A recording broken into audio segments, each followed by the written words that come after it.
문제점이 하나 있었는데 과연 지금 한국의 남녀 성비율이 제가 알고 있는 대로 남자의 비율이 많은 게 사실일까요? 대략 남자 116명 vs 여자 100명 정도라고 알고 있긴 한데 초등학교 성비율이나 유치원 성비율 또는 제 주변의 지인들의 가족을 봐도 여성의 비율이 더 많은 느낌입니다. 그런데도 통계청 자료 같은 곳에서는 남성 비율이 많게 나오지요. 주변의 남녀 성비율. 통계청의 발표대로 남성이 월등히 많으시니까 역전된 성비가 많던 남자애들은 어디 갔을까? 2030 세대 출생 때 남녀 성비 111, 100에서 105로 낮아져 남자 사망률 자살률 높고 해외 이주 많아 남자로 태어난 게 나중엔 후회될 수도 있을 거야. 나중에 결혼 정년기가 되면 여자가 저거 결혼하지 못할 수도 있어. 그러니 공부 열심히 해야 해. 1980년대 중반부터 1990년대 후반에 태어난 대한민국 남성이라면 어린 시절 한 번쯤은 들어봤을 이야기다. 여자 출생자보다 남자 출생자가 압도적으로 적으니 결혼이라도 한 번 해보고 죽으려면 성공해야 한다는 이데올로기에 가까웠다. 실제로 이들이 초등학생이던 시절인 1990년대 후반 2000년대 초반에는 교실 풍경이 지금과 많이 달랐다.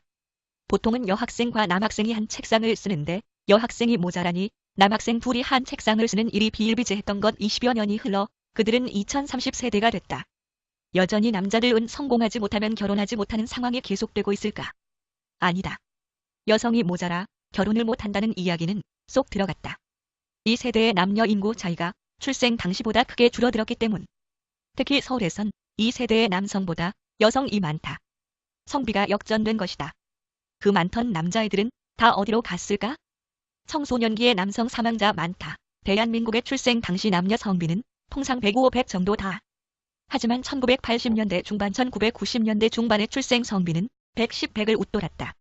이 시기 남초 현상이 특히 두드러진 것은 남아 선호 사상 때문이었다. 그 중에서도 1985년 소띠과 1988년 용띠 1990년 말띠이 심각했다. 당시 여아 100명당 남아 숫자는 1985년 112명, 1988년 113명, 1990년 116.5명이었다. 1990년에는 여자가 말띠면 팔자가 사납다는 미신까지 퍼지면서 남아 선호 사상을 부추겼다. 남자 아이를 원하는 부모는 초음파를 이용해 태아를 감별했다. 여자 아이면 중절 수술을 받았다. 이는 심각한 사회 문제로 떠올랐다. 결국 정부가 1987년 사전 성감별을 금지했다. 하지만 성감별은 1990년대 중반까지 암암리에 이루어졌다. 그 결과 성비 격차는 더 커졌다. 통계청의 1995년 자료에 따르면 1985, 1989년생은 남자가 162만 6,922명, 여자가 146만 9,193명으로 남녀 성비가 110.74이었다. 1990에서 1995년생의 성비는 113.40 남자 182만 1,350명, 여자 160만 6,059명으로 오히려 더 커졌다. 법이 거의 지켜지지 않았다는 증거다. 최근 통계에서 이상한 점이 감지됐다. 85년생의 성비가 105, 88년생의 성비가 107로 각각 낮아진 것이다. 성비 불균형이 어느 정도 해소된 셈인데 이를 달리 말하면 남성 인구가 줄었다는 이야기가 된다. 어쩌다 이런 일이 일어났을까? 1차적으로는 유년기에 남자 인구가 줄었기 때문으로 분석된다. 인구 문제 전문가인 조영태 서울대 보건대학원 교수는 어린 시절부터 남성이 여성에 비해 상대적으로 야외 활동이 많아 사고나 질병으로 인한 사망률이 높다고 말했다. 대학병원의 응급실 관계자도 통계를 내보지는 않았지만 촌각을 다투는 어린아이 환자를 보면 남자가 여자보다 대체로 많다라고 말했다. 통계도 이 사실을 뒷받침한다. 통계청에 따르면 현재 20대 후반 30대 초반 남성들의 유년 시절인 1990년 유년기 남성 사망률은 인구 10만 명당 35.5명으로 여성 21.2명보다 높다. 이들이 10대가 되면 남성 사망률은 61.3으로 여성 30.1보다 배 이상 커진다. 대한민국에서 남자로 살기는 힘들어 국방의 의무, 취직 등 성인이 되면서 남성에게 스트레스를 주는 요인들이 많은 것도 성비 불균형을 줄인 원인 중 하나다. 2014년 국방부가 발표한 군내 사망사고 통계에 따르면 1993년부터 2013년까지 21년간 한 해 평균 195.6명의 군인들이 목숨을 잃었다. 이 수치는 말 그대로 사고 사망자만 고려한 것이다. 개인 질병이나 민간인에 의한 피살, 전사 등으로 인한 사망자는 제외됐다. 실제로 더 많은 젊은 남성들이 군에서 사망했을 가능성이 크다. 자살률도 남성이 훨씬 높다. 통계청의 2015년 사망원인 통계에 따르면 자살로 사망한 남자는 9,559명으로 여자 3,954명보다 훨씬 많다. 인구 10만 명당 자살률로 보면 남자가 37.5명, 여자가 15.5명으로 2배 이상 차이가 난다. 취직에 대한 압박, 남자로서의 책임 등을 호소하는 남성이 적지 않다. 하지만 병원을 찾기는 쉽지 않다. 이 또한 남성의 자존심 때문이란 분석이 많다. 건강보험심사평가원에 따르면 우울증으로 진료를 받은 여성은 연간 211만 명이다. 하지만 남성은 94만 명에 불과하다. 국내 취직이 안 되니 해외로 눈을 돌리는 남성도 늘어나고 있다. 여성들은 해외로 나갔다가 다시 국내에 돌아오지만 남성은 아예 정착해버린다. 사실 해외 취업에 더 적극적인 쪽은 여성이다. 국가나 민간에서 해외 취업을 알선해 성공한 사례는 남성보다 여성이 많았다. 한국산업공단의 통계에 따르면 2008년, 2013년 5년간 해외 취업에 성공한 사례는 총 15,039건. 이 중 여성이 8,190명으로 남성에 비해 많았다. 하지만 1년 넘게 해외로 거주지를 옮겨 거주하는 장기 국제 이동자는 남성이 여성보다 압도적으로 많다. 통계청에 따르면 2015년 기준 해외 장기 국제 이동자 중 20에서 29세는 남성이 33,606명으로 여성 28,306명보다 5,000명가량 많다. 40세까지로 범위를 넓히면 남성 해외 장기 체류자는 71,422명으로 58,887명인 여성에 비해 2만 명 이상 웃돌았다. 해외 유학 및 취업 알선업계 관계자는 남성 해외 취업자의 경우 IT, 기술 인력 등으로 장기 체류하는 것에 반해 여성 해외 취업자는 현지에서 결혼을 하지 않는다면 정착하는 사례가 드물다고 설명했다. 사고사도 남성이 압도적으로 많아 고령 인구는 여성 인구 수가 남성을 크게 웃돈다. 남성의 생활 습관이 강한 삶과 거리가 먼 탓이다. 건강의 주적으로 여겨지는 음주와 흡연을 즐기는 남성이 압도적으로 많다. 2016년 기준 매달 1회 이상 음주하는 남성은 전체 남성 인구의 75.3%나 된다. 반면 여성은 48.9%에 머물렀다. 같은 기간 남성의 흡연율은 40.7%로 여성 6.4%과 현저한 차이를 보인다. 교통사고 발생률도 남성이 압도적으로 많다.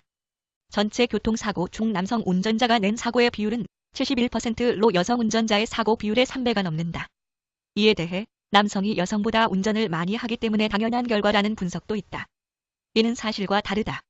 실제 운전자 비율을 보면 남성 59.4%과 여성 40.6%의 차이가 사고 비율의 격차보다 크게 작다. 운전은 남성이 여성보다 잘하는 것으로 나타났다. 건국대와 한밭대 공동연구팀이 운전 경력 1에서 3년차 남녀 30명씩을 대상으로 운전 시뮬레이션을 한 결과 남성이 여성에 비해 안정적으로 차선 유지 및 돌발 상황에 대처하는 것으로 밝혀졌다. 그렇다면 교통사고로 인한 남성 사망자가 많은 이유는 뭘까? 남성 운전자가 운전에 더 빨리 익숙해지면서 그만큼 큰 사고를 내는 일이 많다는 게 전문가들의 분석이다. 도로교통공단의 한 관계자는 여성 운전자들은 차량 측면 충돌이나 제동 실수로 횡단하는 사람을 치는 등 운전 미숙으로 인한 사고가 많은 반면 남성은 중앙선 침범, 안전거리 미후 확보로 인한 추돌 등 대형 사고가 많다고 말했다. 백종호 경희대병원 정신건강의학과 교수도 연구에 따르면 남성이 여성에 비해 속도, 등반 등 위험한 행동이나 음주, 흡연 등 건강에 나쁜 기호식품을 선호하는 경향이 있다고 말했다. 범죄를 저질러 격리 조치된 인원도 남성이 여성에 비해 압도적으로 많았다. 2017년 12월 기준 교도소 소년원 등 교정시설에 수용된 인원은 총 55,198명. 이 중 51,425명 93%이 남성이었다. 여성은 3,773명에 불과했다. 여초로 돌아선 한국 사회? 이미 대도시는 남성에 비해 여성 인구가 많다. 이촌향도 성향이 남성보다 여성이 강하기 때문이라는 분석이다. 실제 올해 4월 기준 서울에 사는 30에서 34세 남성 한국 국적자 기준은 37만 2,768명이고 여성은 37만 3,496명이다. 전국적으로 보면 남성 성비가 111에 육박하는 25에서 29세 인구도 서울에선 여성 39만 2,888명, 이 남성 38만 7,919명을 압도한다. 2007년 이후 한국 사회에서 남아 선호 바람은 멎었다. 2007년 신생아의 남자 성비는 106.22이다. 이후 남성의 수치는 줄곧 감소해 2016년에는 105까지 낮아졌다. 청소년기 남성의 사망률이 여성보다 높은 점을 고려할 때 앞으로 한국 사회는 남성보다 여성이 많은 여초 사회가 될 가능성이 크다. 실제로 2015년 행정안전부 주민등록인구 통계에 따르면 2015년 6월 말 기준 여성 인구는 2,571만 5,796명으로 남성 2,571만 5,304명보다 42명이 많았다. 이후 격차는 커지는 모양새다. 2016년 12월 기준 여성은 2497만 4276명으로 남성 2488만 1520명보다 무려 92,756명이 많아졌다. 이는 고령화가 심해지고 출생 성비 불균형이 완화된 결과로 풀이된다.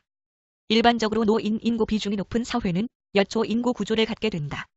소말리아, 남아프리카 공화국, 나미비아, 짐바브웨 등 내전으로 남성 인구가 부족한 경우를 제외하고 북미, 일본, 유럽 등 대부분의 국가들은 여초 사회다.